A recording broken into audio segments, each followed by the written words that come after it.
Hi, everyone. So today I have a challenge for you. And don't worry, it's not one of these cheesy challenges that results in me trying to sell you anything.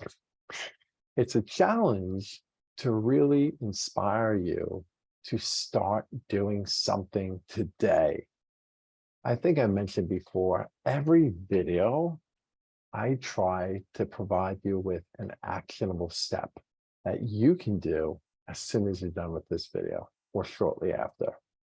So today's challenge is to make one little change in your eating style, in your daily eating style, just one change.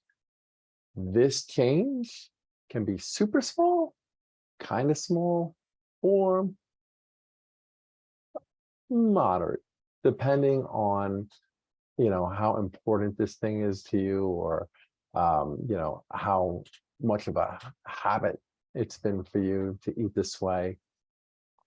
The list that I'm going to give you of ideas is 20 different ideas, 20 different changes that you can make.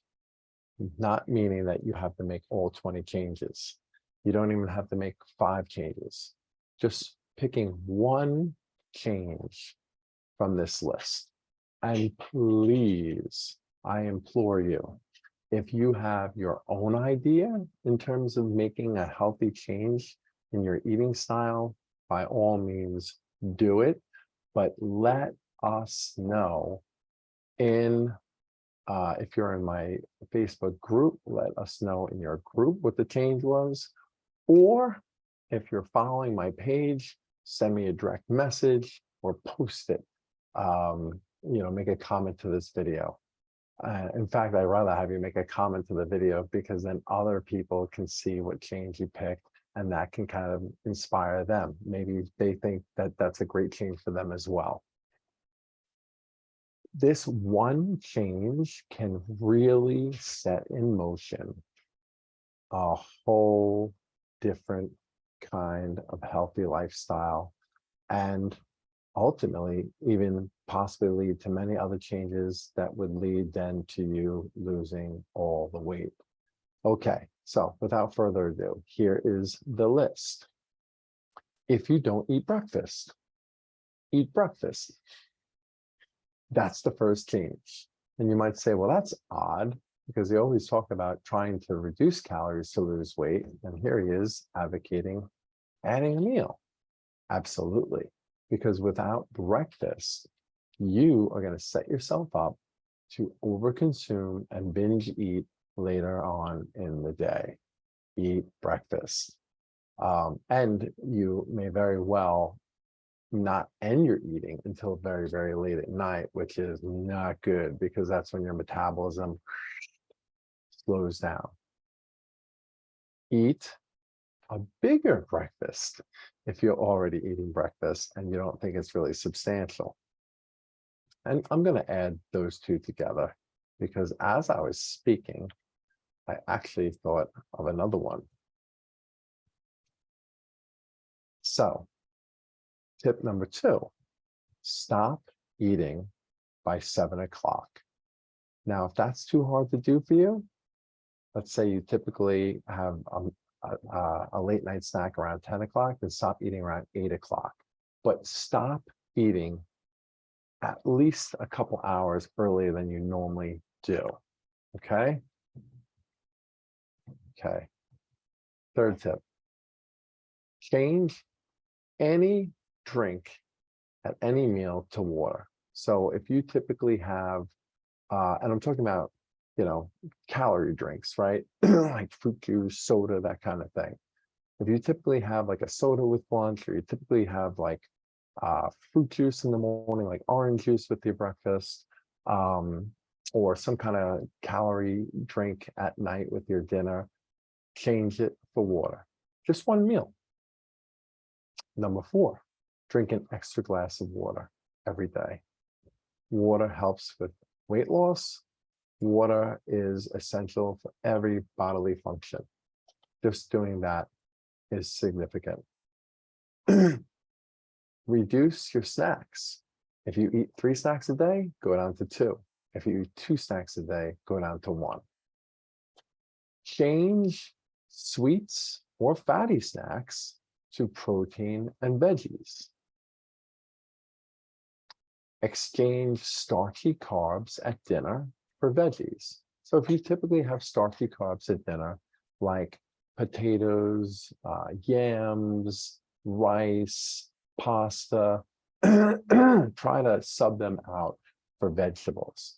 A good substitution I'm thinking of off the top of my head is they have pasta made from zucchini, right? Like those zucchini spirals or the zucchini spaghetti, right? Just try to change that out. Oh, and spaghetti squash is very good to kind of change out for like angel hair pasta or something like that. So change that out.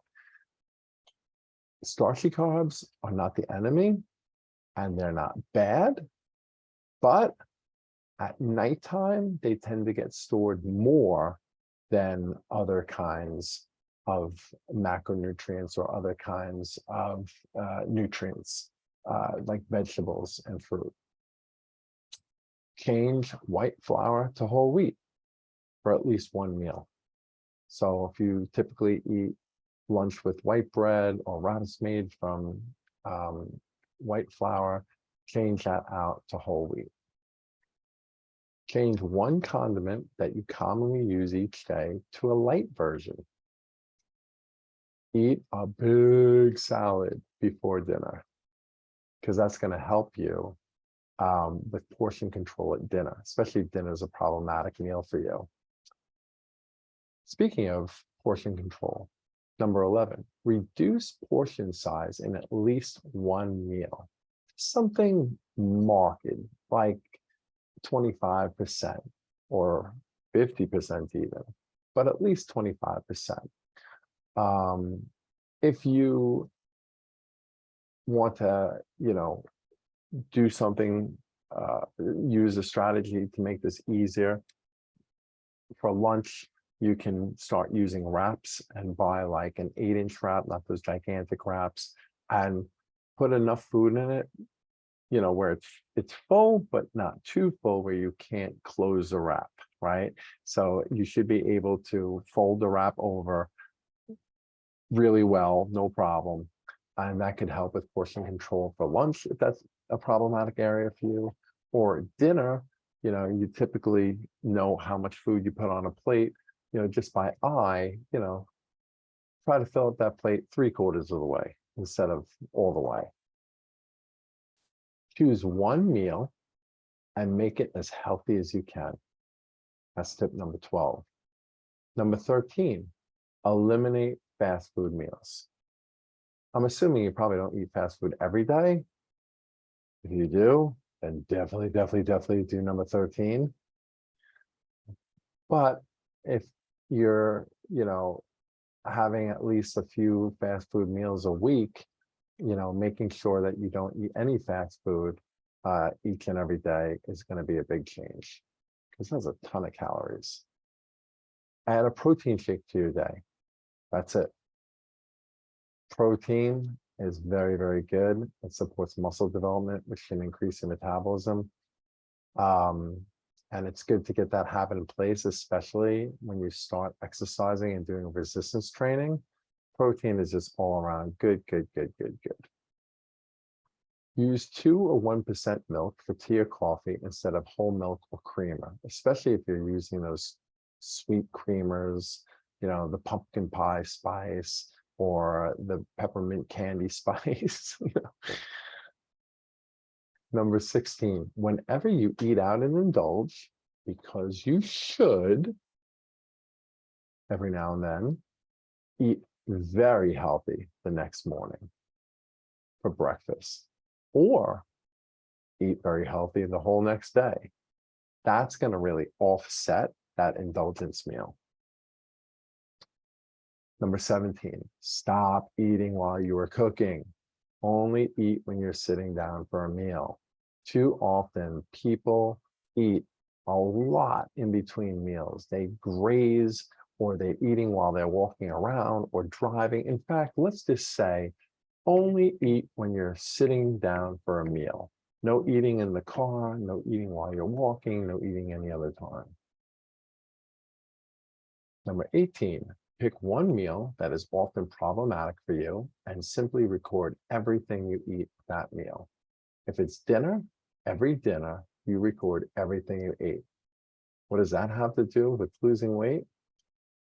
Research shows that just self-monitoring in and by itself, just looking closely at what we're eating and recording it will actually result in a reduction in terms of how much we eat. It's almost like an accountability exercise.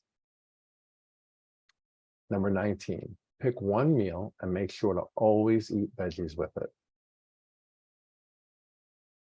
Number 20, pick one food that you have a tendency to binge or compulsively eat, get rid of it. For me, I think I mentioned it was nuts and beef jerky. Okay, there you are, 20 tips.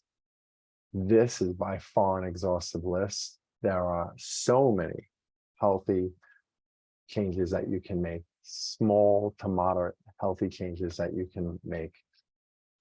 Just think small if the idea of change is too overwhelming.